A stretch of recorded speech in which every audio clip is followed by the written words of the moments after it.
nossos irmãos italianos na quarta colônia, estar próximo com você, né? Os imigrantes que vieram para cá, para o Brasil, e ao mesmo tempo também conhecer a psicoanálise Erich Fromm, a psicoanálise humanista acá, que trabalhamos acá.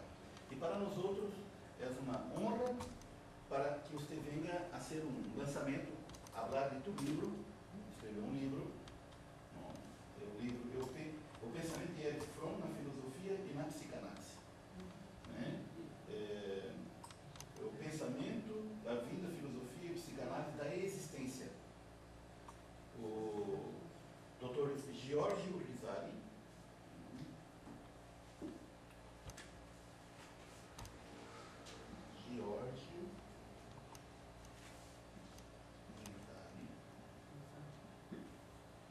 é um estudioso de Erich Fromm, um pesquisador de Erich Fromm, conhece todas as obras, todo o pensamento, e nasceu em Brescia, ele reside em Darfur, na Itália, ele é pedagogo, graduação, pedagogia, né? E fez mestrado, na tese dele, em filosofia pela Universidade Católica de Brescia. É docente da disciplina de História da Filosofia no Liceu Celeri de Lovere, diplomado em aconselhamento filosófico na SSC, a Scuola Superiore di Consulenza Filosofica de Torino. Sócio-membro do Comitê Científico da Sociedade Italiana, né, de Aconselhamento Filosófico de Torino, membro da Academia Internacional de Fromm, da Sociedade Internacional de Erich Fromm, com sede em Tubig, e nós estamos filiados. Ele é membro efetivo, e vocês, quando terminam a formação, que defende a tese, nós mandamos para lá e vocês também se tornam membro efetivo da Sociedade Internacional de Erich Fromm. É sócio da Associação Europeia de Psicanálise de Veneza, membro da sociedade. Então esse você também pode me perguntar, né? Acho assim, o tema que ele vai trabalhar hoje aqui é muito interessante, porque trata-se da consciência, a formação da consciência, o processo da identidade, como é que se dá essa identidade. E o mais importante de tudo é a produtividade, a criatividade. O que faz com que o ser humano não produza? O que faz com que o ser humano, que ele trabalha a questão da alienação, ele fica estagnado, parado? E na teoria de Erich Fromm, isso tem a ver, né, com o processo de doença. E quem não produz para si felicidade, alegria, realização, adoece. Então esse aspecto da produtividade é muito assim, importante nós daqui da psicanálise levarmos em consideração o que o professor vai falar. À vontade, a palavra. Obrigado de novo por nos ajudar aqui a traduzir algumas palavras. Io sono molto contento di essere qui con voi e mi fa molto piacere, sono onorato per la vostra accoglienza che non è aspettata per me. E vi ringrazio molto perché io il libro è uscito a fine ottobre e non l'ho ancora presentato in Italia, quindi la prima presentazione io scriverò al dottor Frum che è venuta qui a Santa Maria, Giua formalmente, così ha parlato un po'. A primeira apresentação do livro está sendo feita aqui em Santa Maria hoje. In Italia, Ele acabou de escrever em outubro.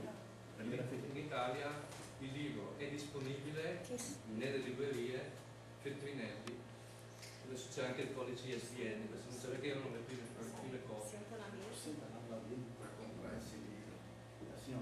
Sì, dopo vi do sì, disponibile. È un onore, un piacere farlo qui. Quando io tornerò in Italia scriverò che è stato presentato e verrò qui da voi. È un modo anche per far conoscere la vostra attività come scuola affiliata all'International Fromm Society. Il libro è stato ricevuto dal dottor Funk e ha messo nella Bibbia pubblica. Ele falou que quando retornará para a Itália, ele vai divulgar lá que ele lançou esse livro aqui no Brasil e vai divulgar também a psicanálise, o instituto que ele está conhecendo agora aqui no Brasil, lá para o pessoal da Itália.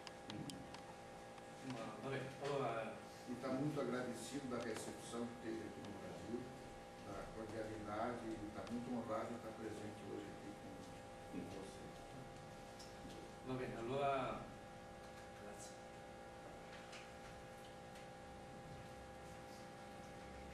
Normalmente si serve no vino, ma oggi va bene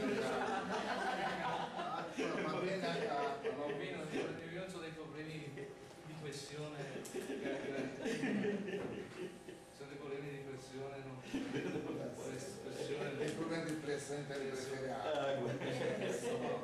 dopo la mia testa gira la cabeza, quella A cabeça gira e aí não sai aula não.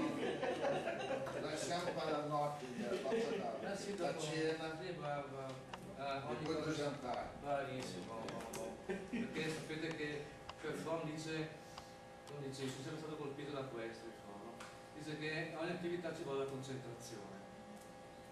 Quindi, se facciamo una cosa ci concentriamo su questo, parliamo su una cosa, perché c'è il processo di identificazione fra me e quello che sto Sim, facendo. o processo de identificação entre ele e aquilo que ele está fazendo, ele precisa de concentração, por isso que a brincadeira agora não deixa de lado. Per esempio Fromm amava molto il cibo messicano quando è stato in Messico, Ele gostava muito da alimentação do México. era di Cibo, buon alimento. appetito, e amava anche il cibo italiano. Também era cozinha italiana. Quando lui è stato in Svizzera gli ultimi 10 anni a Locarno, amava andare a fare la spesa personalmente con sua moglie nei negozi italiani e cucinare a modo italiano. Aveva una buona forchetta di salute. Quando esteve na Suíça também, eles encontraram pessoal que cozinhava a moda italiana, então eles se identificaram bastante. No. Allora, il titolo che ho scelto per questa comunicazione è un po' diciamo, lo svolgimento di un tema di una conferenza che io ho fatto 2 anni fa a Ravenna con il dottor Funk.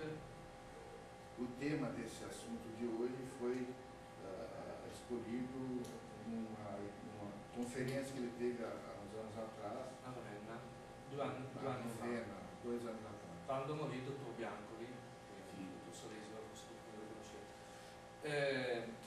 Allora, io avevo scelto allora questo tema, che adesso io vi ripropongo, e il titolo della comunicazione è questo. La coscienza umanistica, l'identità, la produttività, A consciência humanística e a produtividade e l'identità. e a identidade. Che il tema dell'identità, secondo me, è molto importante in fondo, no? Il problema è chi sono io. É muito importante porque questiona quem sou eu. E quindi la comunicazione è stata quella. Non spaventate del fatto che abbia messo dei termini che apparentemente non sono non collegati, la coscienza umanistica, l'identità, la produttività e anche le sue ricadute, siccome voi siete un istituto che sviluppa anche un po' l'arte, perché Fromm parla di arte psicoanalitica, allora io ho fatto anche delle piccole considerazioni sulla pratica umanistica dello psicoanalisi. Sim, ele faz referência que aqui no Instituto também se desenvolve outros autores da psicanálise.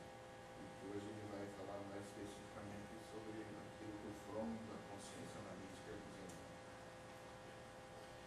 Allora, come sapete, Fromm ha cominciato di parlare di coscienza umanistica nel 1947, con il titolo del libro era Dalla parte dell'uomo. E cosa dice? Allora, cosa dice in questo libro fondamentale per conoscere Fromm? Perché sul problema della coscienza umanistica Fromm è sempre stato costantemente interessato, perché secondo lui Freud ha individuato nel superego una coscienza autoritaria. Il superego è la coscienza morale per Freud, ma per Fromm è fondamentalmente la interiorizzazione di un'autorità esterna, i genitori e poi le norme sociali. Sim, segundo o Freud, a psicanálise dele, a teoria dele era um pouco autoritária, enquanto que Fromm é uma parte mais humana, mais sensível, mais Allora, il superiore di Freud, lo sapete, è l'autorità esterna che viene interiorizzata e l'individuo, il soggetto, deve obbedire e eseguire gli ordini della famiglia, dei genitori, della società. Quindi è una coscienza autorità, fondamentalmente è la coscienza autorità. Quindi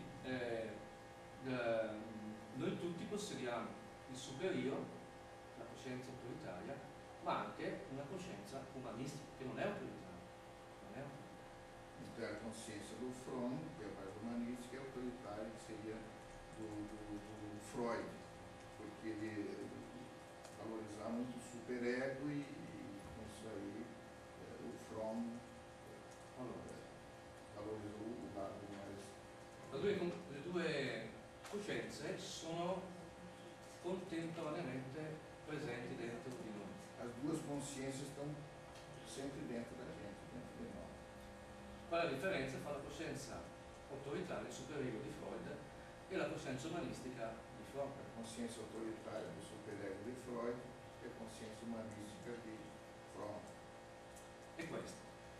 La coscienza umanistica è una voce libera indipendente dentro la nostra coscienza in quanto esseri umani.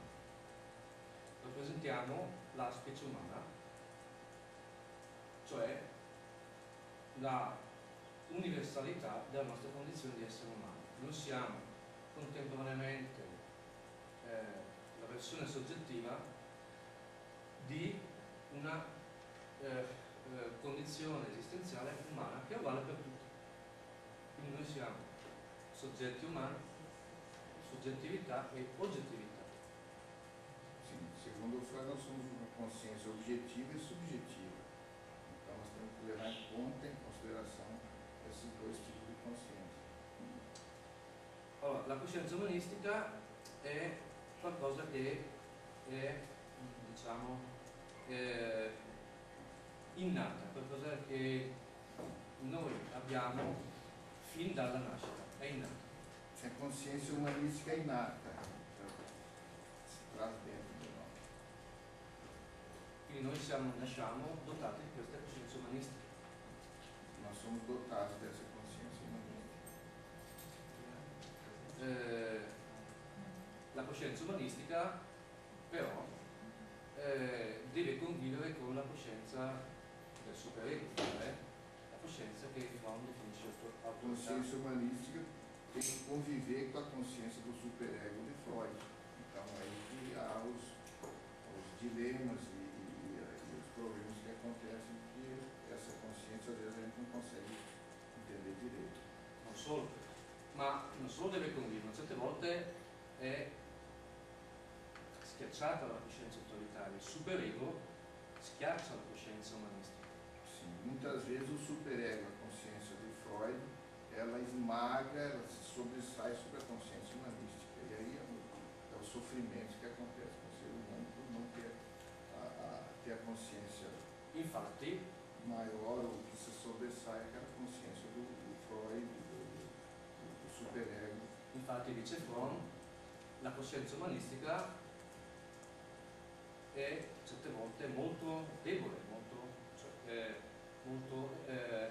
diciamo, è presente in noi, ma è debole, diventa fragile perché è sovrastata dalla forza della coscienza autoritaria del superego. Quando a consciência autoritária do superego se sobressai sobre a consciência humanística, que normalmente é débole, é frágil, é fraca, aí acontece também as neuroses, os problemas de sofrimento do ser humano. dov'è che troviamo la coscienza umanistica? Se la coscienza umanistica è la voce libera, autonoma, indipendente dal mondo esterno, dov'è che la troviamo la coscienza umanistica? Dice Fromm, la troviamo soprattutto quando noi siamo soli, nella solitudine. Questo è l'aspetto positivo della solitudine. De onde vem a consciência humanística? Segundo Freud, ela aparece mais quando nós estamos sozinhos, quando nós estamos concentrados, quando nós estamos refletindo. Então aí que ela aflora, aí que ela emerge. Isso é importante que o ser humano faça essa reflexão, que ele faça e procure e encontre essa consciência. L'esperienza della solitudine per Fromm è un'esperienza che tutti dobbiamo fare, positiva. A experiência do sozinho, da concentração, do estar só e meditar, refletir, é um caminho para a gente se humanizar mais e encontrar mais profundamente a consciência. Perché nella solitudine cosa succede? Che io incontro veramente me stesso. Io incontro veramente me stesso. Io incontro la mia soggettività, non sono io, non sono un altro, sono io.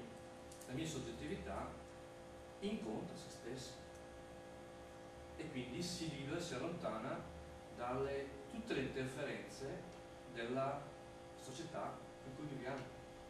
A consciência humanística, cada encontra em si, refletindo, se concentrando, vamos dizer assim, até meditando. Ele não vai encontrar numa festa, gritando, sambando, pulando, no meio do externo. O externo ele está lá junto com a consciência de Freud, vamos dizer, aquela consciência mais bruta, mas agora humanística tem que haver o que? A concentração, tem que haver o recolhimento, vamos dizer assim, para a gente meditar, ver e analisar como está conduzindo a sua própria vida. Quindi la solitudine per Fromm è quell'occasione in cui ciascuno di noi incontra veramente se stesso e incontra la coscienza umanistica. È lì che incontriamo la coscienza umanistica. Ma dobbiamo allontanarci da tutta l'attività del mondo esterno, soprattutto del mondo della società, dove, secondo Fromm, noi viviamo in modo alienato. Noi non siamo mai completamente noi stessi nel mondo sociale. Sim, quer dizer que nós não somos alienados praticamente ao mundo externo, ninguém vive sozinho.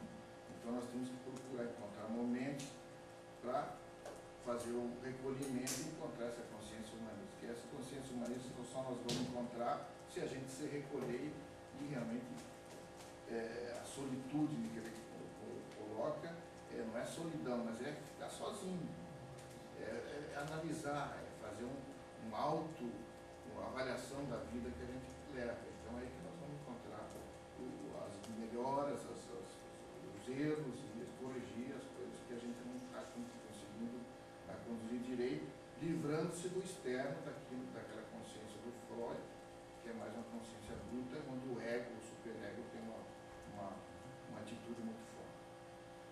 Quindi per incontrare se stessi bisogna stare soli, ma la solitudine, questo aspetto negativo, ci dà anche un senso di insoddisfazione, di quietezza. Stare soli, dice Fromm, è molto difficile. Una persona che vuole veramente incontrare se stessa nella solitudine fa fatica. Una persona che vuole allontanarsi dal mondo sociale che viviamo e dopo un po' che solo ovviamente soffre, vuole tornare nelle relazioni sociali che gli danno un senso di accoglienza, un senso di protezione. Sim, ele quer dizer que o mundo de hoje sempre foi, mas agora muito mais, o ser humano vive em inter-relação com as pessoas. Então não pode também se recolher e virar uma neurose, esse recolhimento. Então o mundo de hoje já nos conduz a uma certa atividade de interrelacionamento.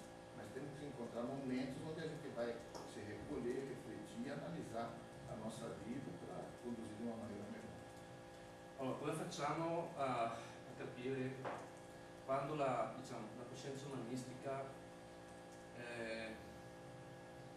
non si sviluppa e è offesa dalla coscienza autoritaria o dal modo in cui l'essere umano vive nel conformismo della società.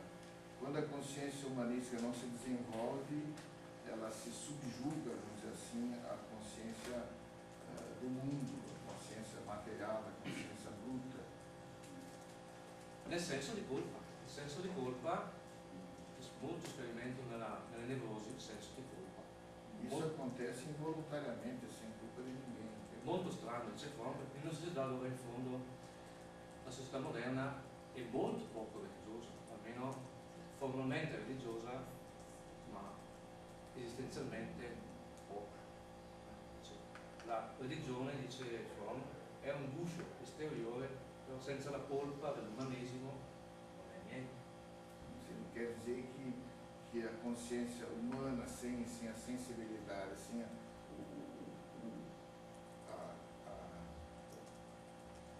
polpa, sem o interno, sem a essência, a palavra exata, fica difícil do ser humano compreender. Allora, abbiamo quindi il senso di colpa quando noi disobbediamo all'autorità esterna, ma abbiamo il senso di colpa molto più importante, spesse volte inconscio, dice qua, è inconscio, l'individuo non se ne rende conto, quando disobbediamo alla nostra coscienza umana, che è molto più importante della coscienza autoritaria del suo corpo. Sim, o ser humano ele tem um senso de culpa e às vezes ele se deixa levar por esse senso de culpa. Quando o externo está sobrepujando a essência que é a consciência umana. Qual è il sintomo più frequente del senso di colpa? È l'ansia. L'uomo non è in pace con se stesso, è, ripeto, insoddisfatto. L'ansia è la risposta psicosomatica del corpo, della psiche, quando la nostra coscienza umanistica viene violata da noi stessi, soprattutto. Il maggior senso di colpa, dice Fromm, sta nel fatto che ciascuno di noi, l'essere umano, non riesce a esprimere se stesso, è bloccato nell'espressione di sé. Non c'è maggior senso colpa nel non essere se stessi, dice Fromm. Sim, ele diz que o ser humano, por sua natureza, já ele se culpa com muitas das coisas que acontecem na vida. Isso aí prejudica e a consciência humanista faz com que ele busque, encontre o porquê dessas culpas para resolver seus problemas, suas situações. Quando l'uomo non mette in atto le sue capacità, le sue attitudini, le sue possibilità, si sente in colpa, certe volte in modo conscio, spesse volte in modo inconscio. La colpa viene rimossa. La violazione della coscienza umanistica viene spinta dissociata, viene spinta nell'inconscio.